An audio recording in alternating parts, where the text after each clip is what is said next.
Welcome back to another episode of the Embodied Writing Warrior podcast. I think we're going to have some fun in today's episode. Now, I don't normally lead with such a wildly negative title, but I felt a little playful this week. And I recently listened to a podcast by Leila Hormozi about how to make 2026 your worst year ever. And it got me thinking. If I personally wanted to stay stuck and hate my life this year, here's exactly what I would do. I came up with 6 key things, and I'll level with you. I have been doing all of them in some way, shape, or form over the past 6 to 8 weeks until recently I was like, no more.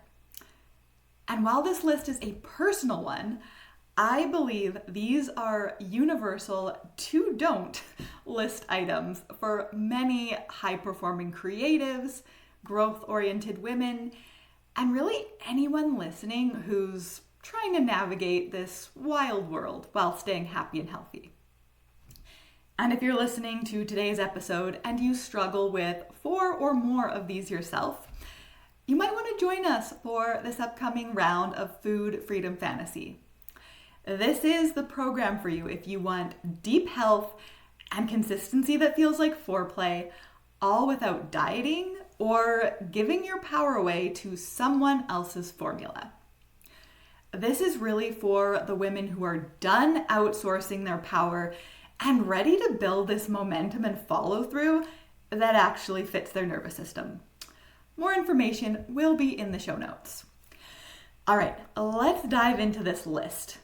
Now, I have saved the most loaded one for last, so you'll want to listen to the very end because number 6 has been wrecking me off and on for a decade at this point. I kid you not.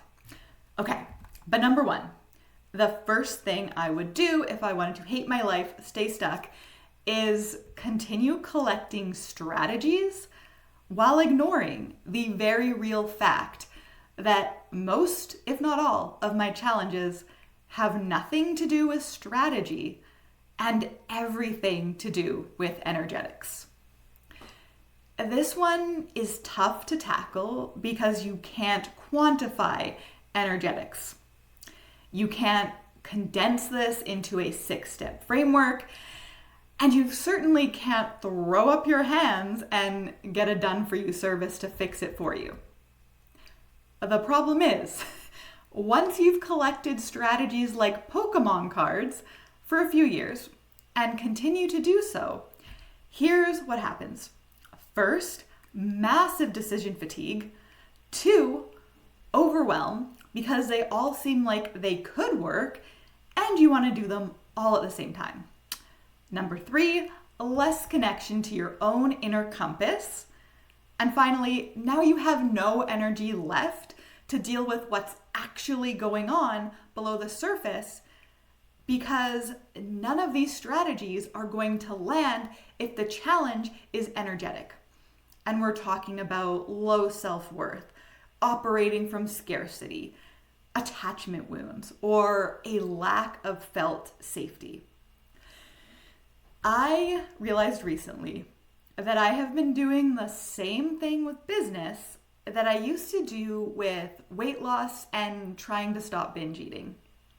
I would invest in every new diet, every new plan, then, maybe I should do keto. Let's fast instead. Wait, that cleanse that lady's doing on Instagram sounds fire. None of it was fire.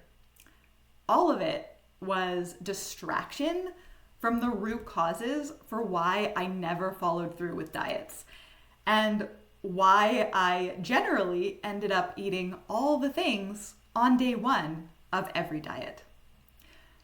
Fortunately, I stopped doing that years ago because I realized there are more empowering and effective ways to create food freedom and health, which is what I now share inside my offers. But then I started doing the exact same thing with business. So many master classes and mentorships and shiny new courses.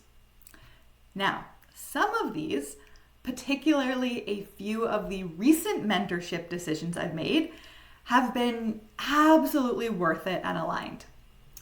However, here's the thing about those two more recent investments. One of them is about 70% energetics, 30% strategy, and I received the most significant benefits from the energetic part.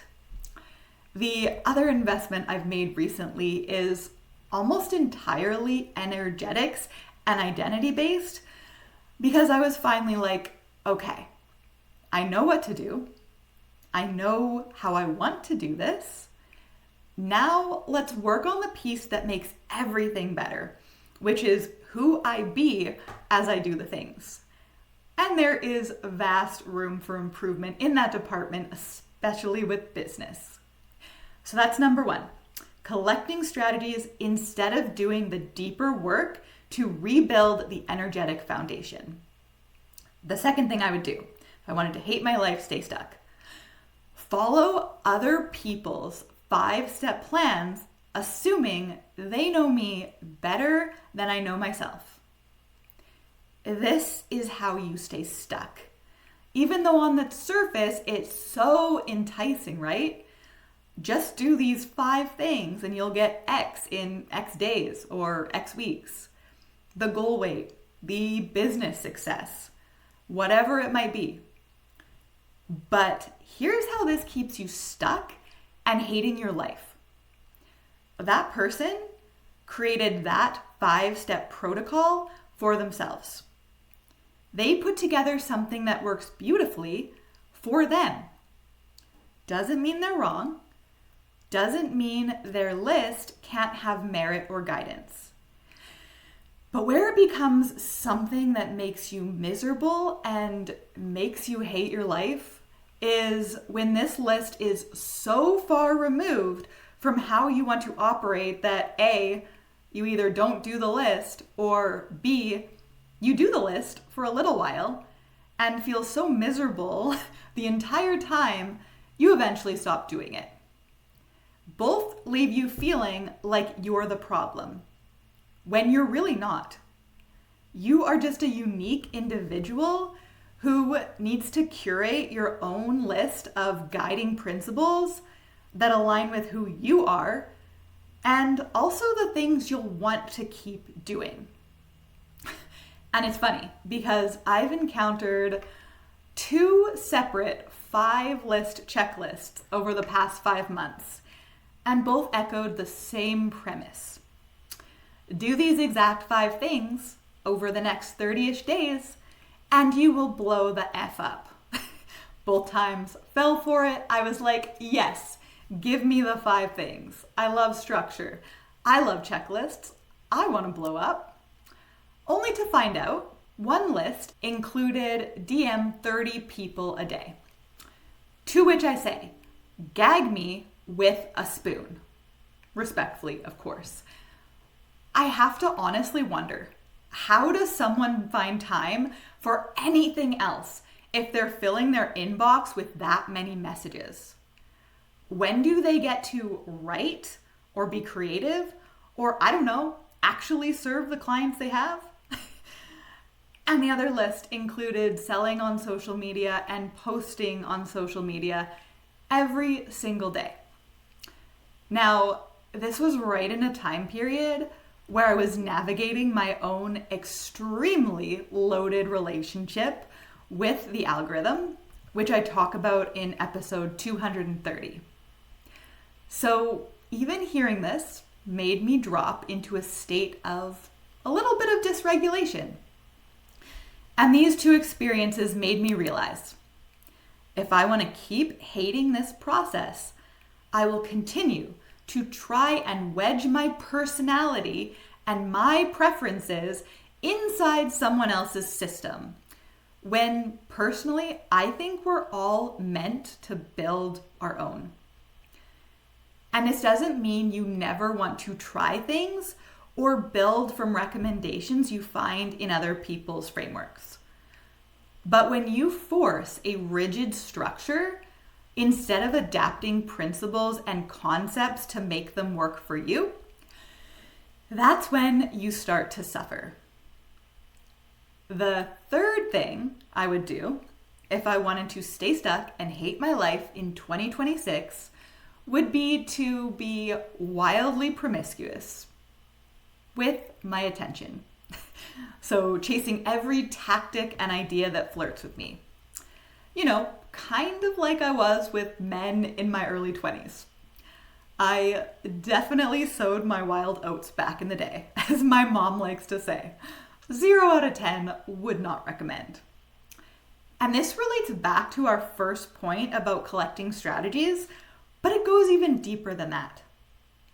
I think our attention and focus is just as sacred and valuable as money, especially at this point. And I've gone through seasons when I haven't treated it like that. I have lost countless hours to scrolling social media, getting involved in other people's stuff, binge watching television shows that really weren't even that good, and then getting pulled into every new idea or program or shiny object. And I'd keep doing that if I wanted to hate the rest of this year. When we don't have clarity on our values and what we want to focus on, we dilute our energy and we spread it all over the place, which only creates diffusion and less effectiveness where it actually matters. So that's number 3. I'd continue being promiscuous with my energy and letting every idea, clickbait article, and latest outrage pollute my own inner environment. Also, if you're like, my goodness, this is a negative episode, and you're like, okay, well, I don't want to do those things and stay stuck, so what's the alternative? You're gonna love next week's solo episode. It's gonna be fiery, it's gonna be tactical. This week is like what not to do. And next week is like, let's do the rest of this year radically different and create more momentum in 1 year than we have in the last 5 years combined. Okay, this next one, number 4, is massive. And you definitely want to do it if you want to hate your life. And it's this: using external validation as emotional blood sugar. I have wrestled with this one big time in business and in the creativity arena.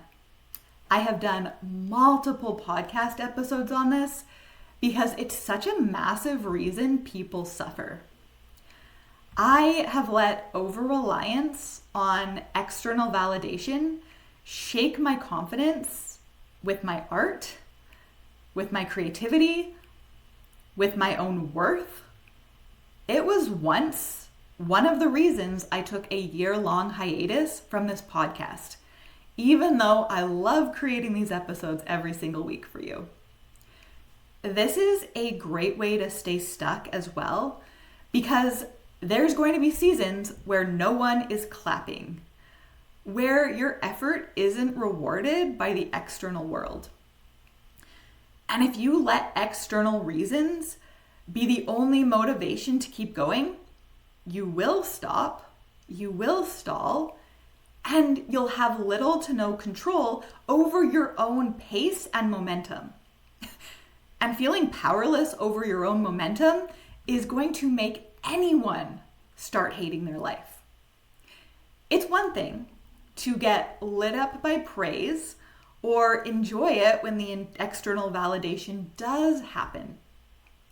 It's also human to be disappointed or hurt when you don't receive any outside celebrations for your effort when you've worked really hard. That's totally normal, totally human.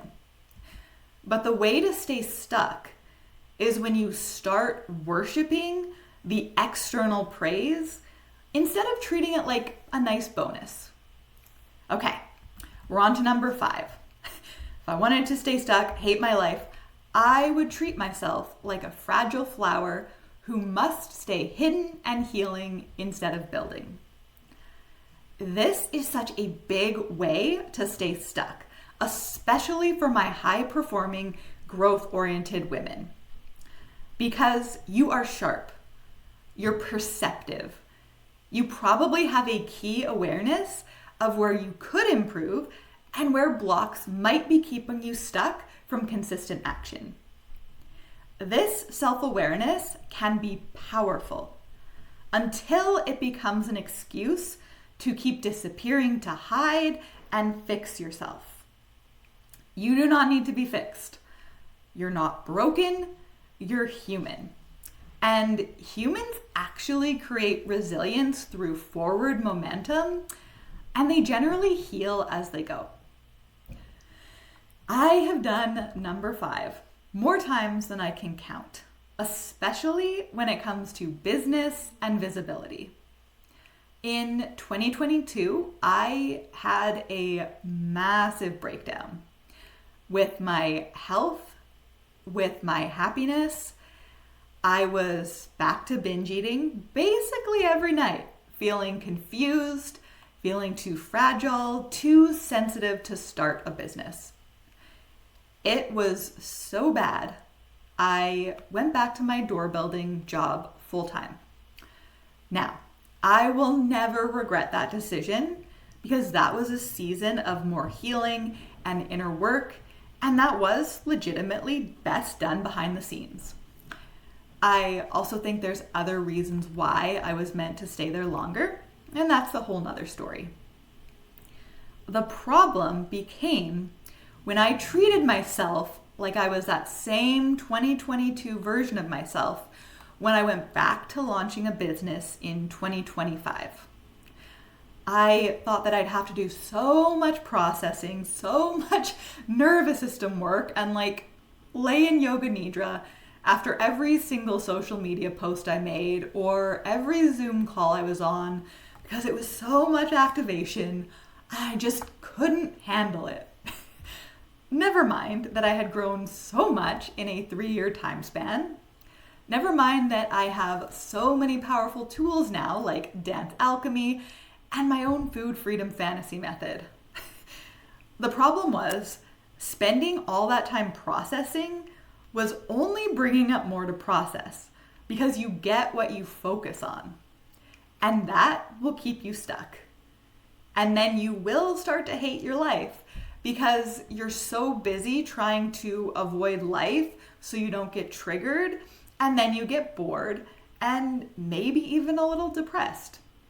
So that's number 5. I would continue to believe I'm more fragile than I am, instead of realizing that resilience is built through external action in consistent doses over time. And you can be an orchid when it comes to the inputs you're bringing into your life. So social media, algorithms, the news, that kind of thing. And you can be the opposite of a fragile flower when it comes to your performance, your outputs, and what you're challenging yourself to do. Hope that distinction makes sense. Fragile flower when it comes to inputs, but a absolute fire-powered dragon when it comes to doing the work and taking the action. All right, number 6. I told you I saved the best for last. If I wanted to stay stuck, hate my life, I would confuse the discomfort of growth with the suffering of misalignment. This one though, this is the fast track to being completely miserable. And this confusion is the Achilles heel of high achieving, growth oriented people everywhere. You have the king of discipline, David Goggins, saying stuff like, the ticket to victory is bringing your very best when you feel your worst. And when your mind is telling you you're done, you're only 40% done. Now, this is no shade on David Goggins. I am so inspired by him, and not gonna lie, listen to his speeches while I'm lifting weights many a morning. He's right. And sometimes this advice can also take us down an unnecessarily thorny, painful path. Because we start doing the thing that makes us uncomfortable. And that bad bitch part of us is like, yes, we're doing it. Look at us go. Meanwhile, every other part of you is like, this is awful. Can we stop, please? But you ignore those parts because your inner bad bitch is noisy. And maybe a bit of a bully sometimes. Or is that just me? We keep going because we think it's going to get better. We think we're going to grow to like this one day, right? Or we'll at least tolerate it one day, right? What's uncomfortable now becomes comfortable later and all that jazz? Often, yes, but not always. Sometimes there is a genuine medium mismatch, which I share more about in episode 230. This confusion is real and it needs to be addressed. So if I wanted to stay stuck and hate my life this year, I would keep pretending I haven't, at long last, figured out the difference between growing pains and deep misalignment. And I wanted to share this for you so that you can start to gauge the distinction between the two. So, the signs that this is a short-term discomfort that you'll eventually grow out of with repetition over time. You might feel awkwardness, especially in the beginning. You might fear judgment, especially if this thing you're learning to do happens in a public arena. There's going to be effort involved. It's going to feel like hard work sometimes. There's probably going to be delayed gratification because there's these learning curves that we have to move through. And then there's probably going to be some legitimate ego resistance because our ego does not like to be a beginner. It does not like to do things that it feels like it sucks at. And then eventually you might also find some boredom as you go through the learning process. These are all normal signs of discomfort that happens when you are pursuing new goals and learning new things. It feels like chronic dread, even after months of doing the thing, and it happens basically every time you even think about doing the thing. It looks like depletion that doesn't get better, so you're always more fatigued after you do the thing. It looks like this resentment that compounds. The more you do the thing, the angrier you get, the more you hate it, the more you resent it. It also looks like a loss of aliveness. So whatever you're doing is making you feel more dead, more numb, less inspired by your life. There can also be this identity erosion. So it feels like you're doing something that truly goes against your wiring. And then finally, it feels more like a nervous system threat versus a challenge. Because it's one thing when your nervous system lights up from pushing past your discomfort zone. It's quite another to feel so activated by something that hours or days later, you're still feeling rattled by it. So if I kept doing just one thing to ensure that 2026 absolutely sucked, this would be the thing. I'd keep making space for deep misalignment instead of selecting goals and practices that stretched me in powerful, life-giving, expansive ways.